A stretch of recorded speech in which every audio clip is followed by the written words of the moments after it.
tous. Cette semaine, nous allons commencer une série de vidéos sur ce qu'on appelle la Lectio Divina, c'est-à-dire la lecture méditée, la lecture spirituelle de la parole de Dieu. Je pense que la plupart d'entre vous, vous avez un missel ou bien vous avez prié en église, Magnificat, paroles et prières ou d'autres fascicules qui vous permettent de lire chaque jour la parole de Dieu. Mais est-ce que pour autant on prie avec la parole de Dieu? Donc vous voyez, la Lectio Divina, c'est la lecture priée de la parole de Dieu. Et aujourd'hui, en guise d'introduction, permettez-moi de parler justement de cette expression « parole de Dieu ». Je vous lis d'abord une petite citation du Concile Vatican II dans le document qui parle de la parole de Dieu, Dei Verbum, au numéro 2, qui dit ceci: « Dieu invisible, dans l'immensité de sa charité, s'adresse aux hommes comme à des amis et converse avec eux pour les inviter à entrer en communion avec lui. » Vous voyez, il s'adresse aux hommes comme à des amis. C'est quand même assez incroyable cela. Ça nous fait penser peut-être à ce texte de l'Exode où on dit que Moïse, quand il entrait dans la tente de la rencontre, qui était justement la tente de la prière dans le camp des Hébreux, eh bien Dieu venait parler avec lui comme un homme parle avec un autre homme. C'est assez extraordinaire cela. Vous voyez cette simplicité de la parole de Dieu qui vient dialoguer avec l'homme. La parole de Dieu, elle ne tombe pas sur l'homme pour l'écraser, mais elle vient toucher l'intime de l'homme, le cœur de l'homme, comme la parole de l'ami qui vient toucher le cœur de l'ami. Donc qu'est-ce qu'on entend par l'expression parole de Dieu? Cette expression, elle recouvre plusieurs sens. Alors, il y a un premier sens de la parole de Dieu, c'est le sens de la parole créatrice. Vous savez, dans la Genèse, on dit « Dieu dit et cela est ». Voilà. À tout instant, Dieu prononce mon nom intime et en m'appelant ainsi, en prononçant mon nom, il me suscite, il me fait exister. C'est en s'adressant à moi, en parlant à moi du plus profond de son être jusqu'au plus profond de mon être, de mon cœur, que Dieu me fait surgir à l'existence. Eh bien, cette parole-là, Dieu la fait retentir à l'intime de toutes les créatures et spécialement à l'intime de toute conscience humaine. Il parle à tout homme, de toute religion, de toute culture, par justement la voix de la conscience. Ça, c'est le premier sens du mot parole de Dieu, c'est que Dieu parle au cœur de toute créature. C'est la parole créatrice. Deuxième sens, la parole de Dieu, c'est ensuite une parole de révélation.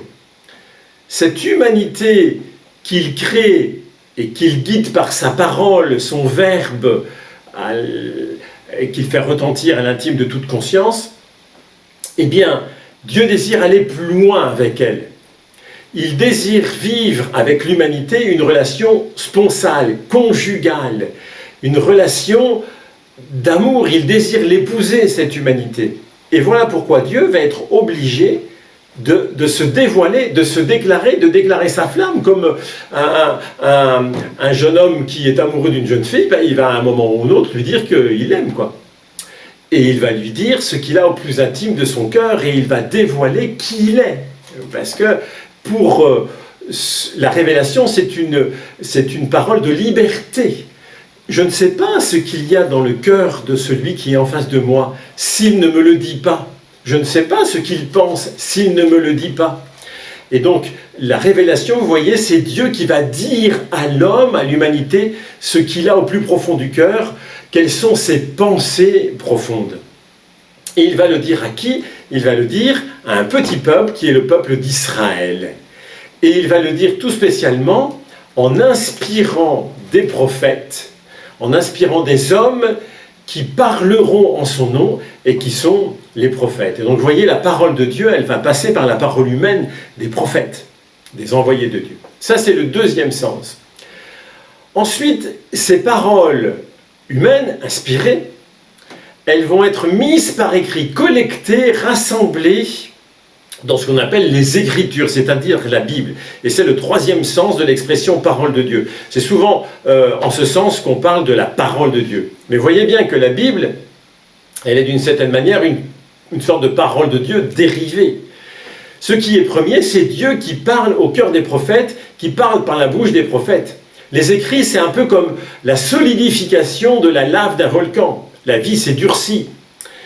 L'écriture risque de devenir lettre morte si la lave ne redevient pas fusion.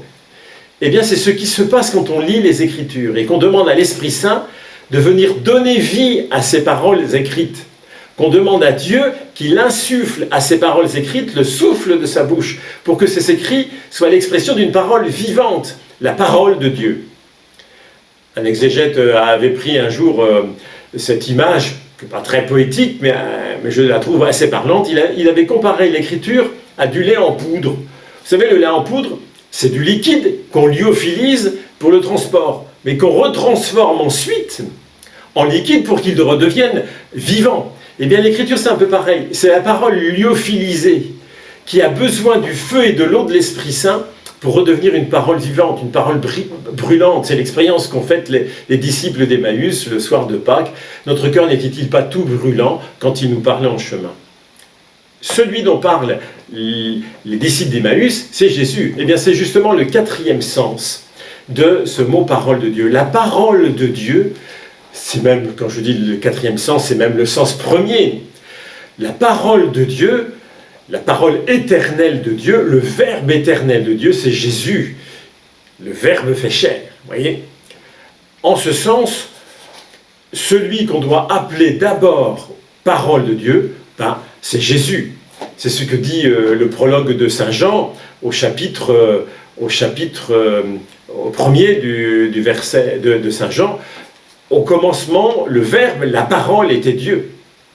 La parole était tournée vers Dieu, et la parole était Dieu.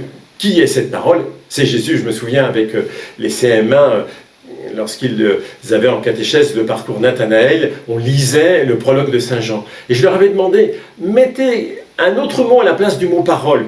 Alors, cherchaient, discussion, non, ça ne marche pas. Et tout d'un coup, ils ont trouvé Jésus. Et ils étaient tout contents, parce qu'à la place du mot parole, quand on met Jésus, ça marche. Le prologue de Saint Jean, la parole de Dieu, c'est Jésus. Et donc, vous voyez, lorsque le prêtre ou le diacre dit après la lecture de l'Évangile, en levant le lectionnaire, acclamons la parole de Dieu, ça ne veut pas dire acclamons le livre. Ça ne veut pas dire non plus acclamons ce passage d'évangile qu'on vient d'entendre. Cela veut dire acclamons le Christ, la parole de Dieu. C'est lui qui nous parle à travers ce texte d'évangile comme il parlait au cœur des disciples d'Emmaüs lorsqu'il cheminait avec eux. Nous, chrétiens, nous sommes disciples de Jésus qui est la parole de Dieu en personne. D'où la place essentielle de l'écoute de la parole de Dieu et de la prière à partir de la parole de Dieu. C'était d'ailleurs, nous héritons en cela du judaïsme. Ce qui est au cœur du judaïsme, c'est cette profession de foi que les juifs pieux disent tous les jours. Shema Israël, Adonai Eloheinu, Adonai Echad. Écoute Israël, le Seigneur ton Dieu est l'unique. Voilà. Écoute Israël, c'est d'abord l'écoute du cœur. Je voudrais terminer cette introduction en vous lisant un petit passage de « À l'aube du nouveau millénaire » de Jean-Paul II.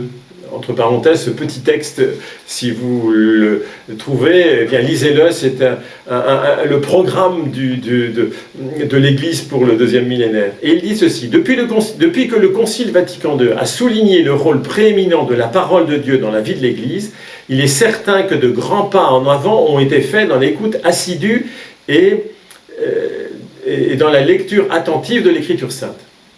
Chers frères et sœurs, il faut consolider et approfondir cette perspective en diffusant aussi le livre de la Bible dans les familles. Il est nécessaire en particulier que l'écoute de la parole devienne une rencontre vitale selon l'antique et toujours actuelle tradition de la Lectio Divina, permettant de puiser dans le texte biblique la parole vivante qui interpelle, qui oriente, qui façonne l'existence. Eh bien, la Lectio Divina, c'est une des manières de laisser retentir la parole de Dieu à l'intime de notre cœur. Et c'est ce que nous allons voir toute cette semaine. Nous allons voir les 4 temps de la Lectio Divina. Donc demain, nous verrons le premier temps. À demain.